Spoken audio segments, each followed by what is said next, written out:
Subscribe now and press the bell icon.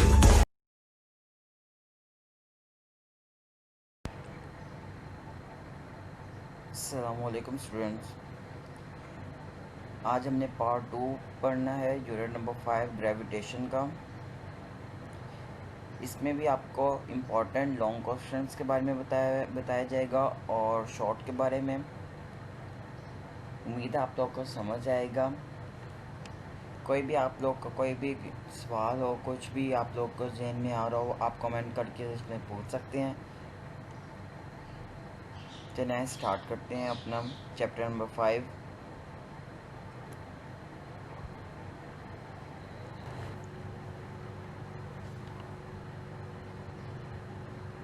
Ji students, हमारा topic है artificial satellite. इसकी हम डेफिनेशन देखते हैं। Scientists have sent many objects into space. Some of these objects revolves around the earth. These are called the artificial satellites. Students, ये जो से होती हैं आर्टिफिशियल सैटेलाइट्स, ये अर्थ के गिर्द रिवॉल्व करती हैं। ठीक है, जो इंफॉर्मेशन होती है वो फिर दोबारा अर्थ की तरफ भेजती हैं। इसे कहते हैं आर्टिफिशियल सैटेलाइट। ठीक है स्टूडेंट्स, हमें सैटेलाइट्स के बारे में पढ़ते हैं कि क्या चीज़ है।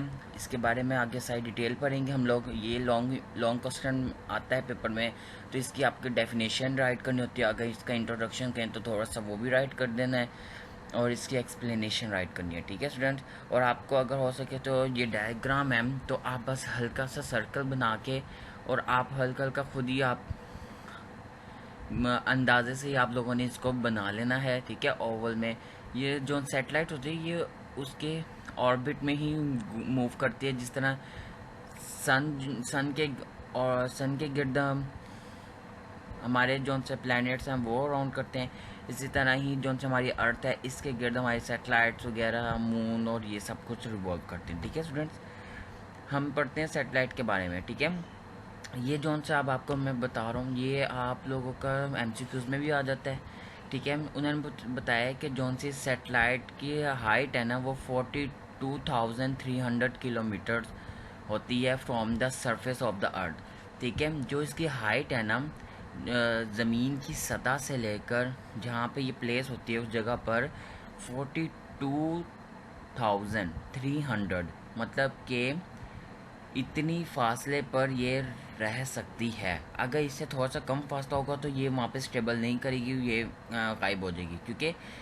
क्योंकि जौन सा खला है वो भी इतनी ही पोजीशन पर जाके स्टार्ट होता है। उससे पहले पहले हमारे जो हवाई जहाज़ होते हैं, जो एयरक्राफ्ट होते हैं, सारा कुछ वो इतनी ही ऊंचाई में उड़ सकते हैं, इससे ज़्यादा में नहीं उड़ सकते। ठीक है, वरना वो आउट ऑफ रेंज चल जाएंगे तो वो वापस कभी भी ग्रेविटेशन उसको अट्रैक्ट नहीं कर सकेगी। ठीक है, 42,300 किलोमीटर्स पे उन्होंने इसको प्लेस करते हैं ताकि ये पूरे अपनी जौन से सैटेलाइट है अपनी अपनी जितनी उसकी कवरेज हो सकती है वो अपने एरिया में कवरेज करेगी और वो ज़मीन पे अपने जौन सा जहाँ पे उसका जिस जगह से भेजेगी वो अपने कंट्रोलर से रब्ता करेगी और वहाँ पे इंफॉर्मेशन देगी। ठीक है, अर्थ के हिसाब से जौन सी इसकी वेलोसिटी होगी ना वो हमेशा कितनी होगी, 0 ही होगी। ठीक है स्टूडेंट्स, ये बात याद रखिएगा।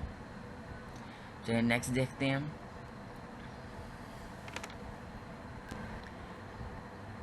जी स्टूडेंट्स, हमारा टॉपिक है ग्लोबल पोजीशन सिस्टम। ठीक है, GPS इसके कहते हैं। इसके बारे में पढ़ते हैं। ये शॉर्ट में भी आता है, लॉन्ग में भी आता है। शॉर्ट में आए तो 2 मार्क्स का होता है।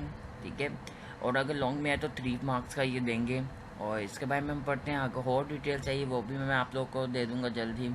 ठीक है, नेक्स्ट चैप्टर में इसके बारे में डिटेल भी बहुत आएगी। ठीक है, चलिए पढ़ते हैं हम। Global position system GPS is a satellite navigation system. ठीक है, it help us to find the exact position. ये जौन सा ग्लोबल पोजीशन जौन सा होता है ये एग्जैक्ट पोजीशन फाइंड करने के लिए यूज़ किया जाता है। ठीक है, कहीं पर भी। ठीक है, एनीवेयर ऑन द लैंड, किसी भी जगह ज़मीन पर। ठीक है, ऑन द सी और इन द एयर। ये आप लोग का सी का मतलब समंदर के अंदर भी पाया जा सकता है और हवा के अंदर भी। ठीक है, ये इतनी तेज़ इसके एक्यूरेट पोजीशन होता है कि आप जिस जगह पर बैठे हैं, अगर आपने अपनी लोकेशन ऑन की है तो आप लोगों के मोबाइल में लोकेशन का ऑप्शन होता है। जैसे आप लोकेशन ऑन करते हैं तो आप लोगों को वहाँ देखिए, मैप पे जाके देखिए, आप लोग को फ़ौरन ही वहाँ पे जाके ब्लू सा कलर का ना डॉट आने लग जाता है।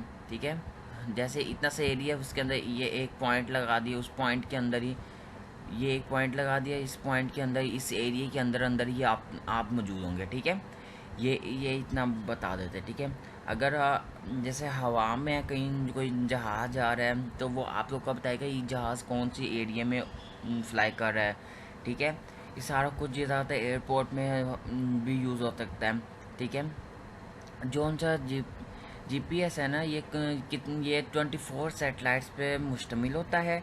ठीक है, क्योंकि ये 24 सैटेलाइट्स मिलके सारी के सारी दुनिया की इंफॉर्मेशन लोगों तक पहुंचाता है। ठीक है, इसके ज़रिए एक और भी काम हो सकता है, आप लोगों का जो उनसे आप लोग के टीवी चैनल्स पे आप लोग के शोज़ वगैरह ऑन एयर होते हैं, लाइव शोज़, वो भी इसी की वजह से आप लोगों को आप लोग के घर बैठे टीवी या मोबाइल या लैपटॉप वगैरह पर आप लोग को शो होते हैं। ठीक है, वो भी इसी के ही वजह से होता है। जो सेटेलाइट जो होती है ये रिवॉल्व जब करती हैं अपनी अर्थ के करीब, ये दिन में 2 दफ़ा रिपीट करती हैं। ठीक है, इसकी स्पीड जो से होती है ना 3.87, ठीक है, 3.87 किलोमीटर पर सेकेंड, मतलब इतनी स्पीड से करती हैं कि आपको पता भी नहीं चलता आपके पास से गुजर गई हैं। ठीक है, और ना ही ये हमें नज़र आती हैं।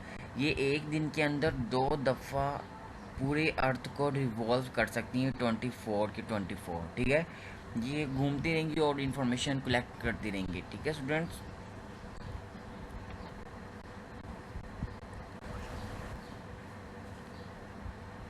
जी स्टूडेंट्स, नेक्स्ट हमारा टॉपिक है, बहुत इंपॉर्टेंट है, मोशन ऑफ आर्टिफिशियल सैटेलाइट। ठीक है, इसकी डेफिनेशन है, scientist have send many object into space, some this object revolve around the earth, these are called artificial satellite. उन्होंने कहा है कि जो साइंटिस्ट है ना, वो ना बहुत सारे ऑब्जेक्ट जो होते हैं स्पेस में भेजते हैं, उनमें से कुछ ऐसे होते हैं जो कि रिवॉल्व करते हैं अराउंड अर्थ। ठीक है, कुछ तो ज़मीन के गिर्द अराउंड करते हैं, कुछ दूसरे प्लैनेट्स के बारे में इंफॉर्मेशन कलेक्ट करते हैं। ठीक है, उन सारों को कहते हैं आर्टिफिशियल सैटेलाइट। ठीक है, ये लॉन्ग में क्वेश्चन आएगा तो आप लोगों ने इसके डेफिनेशन के बाद एक्सप्लेनेशन राइट करनी है और इसका प्रूफ करना है। ठीक है, एक्सप्लेनेशन इसके हम देखते हैं। A satellite require the centimetre force, जो सी सैटेलाइट होती है वो सेंटीमीटर फोर्स रिक्वायर्ड करती है to keep the move around the earth. ठीक है, कि वो अपनी अर्थ के गिर्द क्या कर सके, मूव कर सके। जब हमने सेंटीमीटर फोर्स पढ़ी थी हम लोगों ने, एक हमने देखा था सर्कल है। ठीक है, एक आदमी या एक कोई भी आदमी या कोई भी एक रस्सी के एंड पे किसी बॉल को या किसी भी स्टोन वगैरह को बांध के उसको घुमाना शुरू कर दे, मूव करना शुरू कर दे सर्कुलर मोशन में, तो उसके ऊपर कौन सी हो जाएगी, सेंट्रीपिटल फोर्स अप्लाई हो जाएगी। ठीक है, वो सेंट्रीपिटल फोर्स के मुताबिक वो मूव करना स्टार्ट कर देगा। ठीक है स्टूडेंट्स, ये इसको कहते हैं सेंट्रीपिटल फोर्स, क्योंकि वो अपने एक्सिस के गिर्द ही घूम ही जाएगा। ठीक है, जोन से सैटेलाइट है ना, वो सेंट्रीपिटल फोर्स को यूज़ करते हुए अर्थ के एक्सिस पे घूमती है। ठीक है, वो उसी के एरिया में ही घूमती रहेगी। ठीक है, वो अगर इससे बाहर जाएगी तो वो सेंट्रीपिटल फोर्स नहीं होगा। ठीक है स्टूडेंट्स, ये भाई याद रखिएगा। The gravitational force of attraction between the satellite and the earth provide the necessary centripetal force। जो से जब ग्रेविटेशन फोर्स, अगर ग्रेविटेशन फोर्स होगी तो इतनी अप्लाई करेगी कि बस वो सेंटीमीटर फोर्स ही बन सके, इससे ज़्यादा ना। अगर तो ज़्यादा अटैक करेगी तो वो ज़मीन की तरफ आके वो क्या हो जाएगी, टूट जाएगी। ठीक है स्टूडेंट्स, जी स्टूडेंट्स, नेक्स्ट पढ़ते हैं, कंसीडर अ सैटेलाइट। कंसीडर, उन्होंने कहा कंसीडर करें एक सैटेलाइट को जिसका मास m है और जो रिवॉल्व करती है around the earth with the altitude h, मतलब जो उसकी हाइट है वो h है।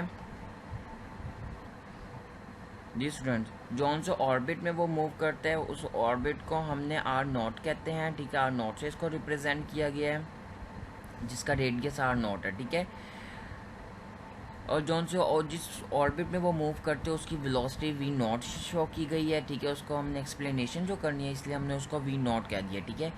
और फिर हमने उनको बताना इक्वेशन अब हम देंगे उसको, इक्वेशंस के मुताबिक उसको हम सॉल्व करेंगे कि क्या आंसर निकलता है, कि किस हिसाब से वो मूव करती है उस ऑर्बिट में, ठीक है। क्या उसकी वेलोसिटी होगी, क्या उसका रेडियस होगा, वो सारा कुछ हम आपको बताएंगे, ठीक है। नेक्स्ट देखते हैं।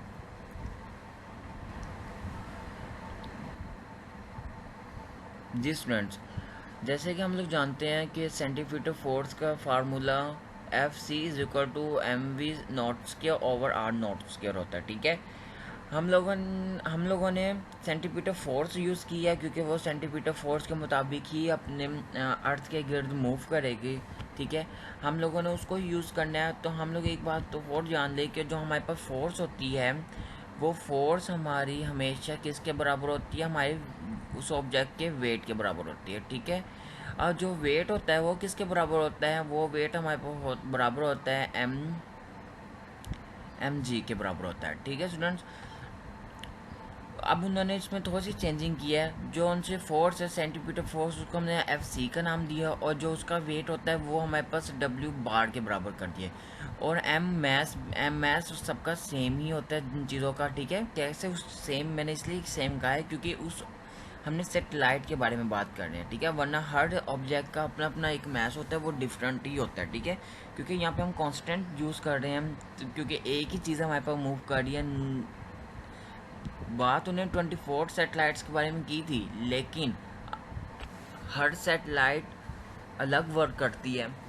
तो जो हमने जिसके बारे में बात कर रहे हैं वो हमारे पास है, इंफॉर्मेशन देगी हमें जो सैटेलाइट उसके बारे में हम बात करें, ठीक है। इसलिए उसका मैथ हमने एम यहाँ पे लेट किया है ताकि हम इजीली इक्वेशन फाइंड कर सके, ठीक है।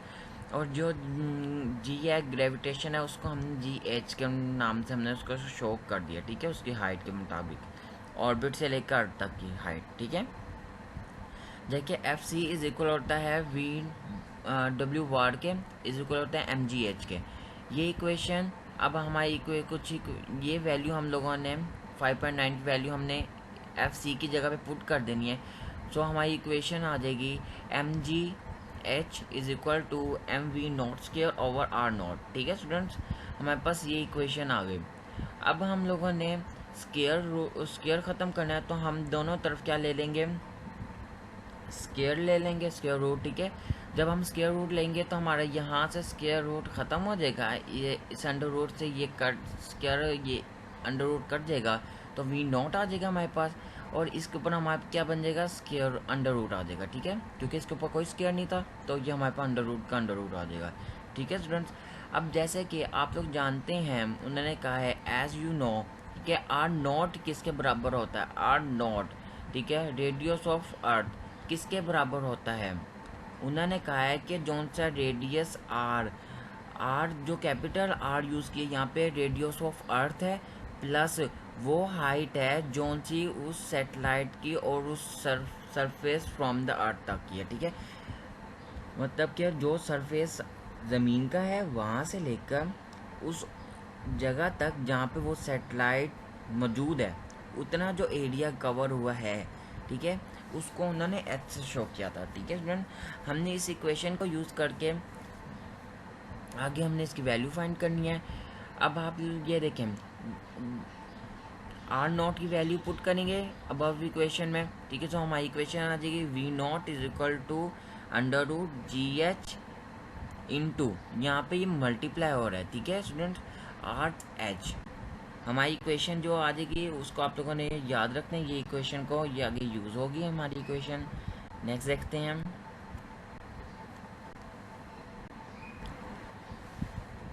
जी स्टूडेंट, इक्वेशन जो हमारे पास आई थी वो हमने बताना है कि इक्वेशन 5.10 में क्या था, ठीक है। उन्होंने बताया कि जो इक्वेशन हमें मिलती वो एक वेलोसिटी की इक्वेशन थी, ठीक है। हमने उस इक्वेशन को हमने यूज़ करना है कि वो कितनी वेलोसिटी के हिसाब से उस ऑर्बिट में मूव करती है, ठीक है। उसका जो रेडियस हमें उन्होंने दिया था वो था हमारे पास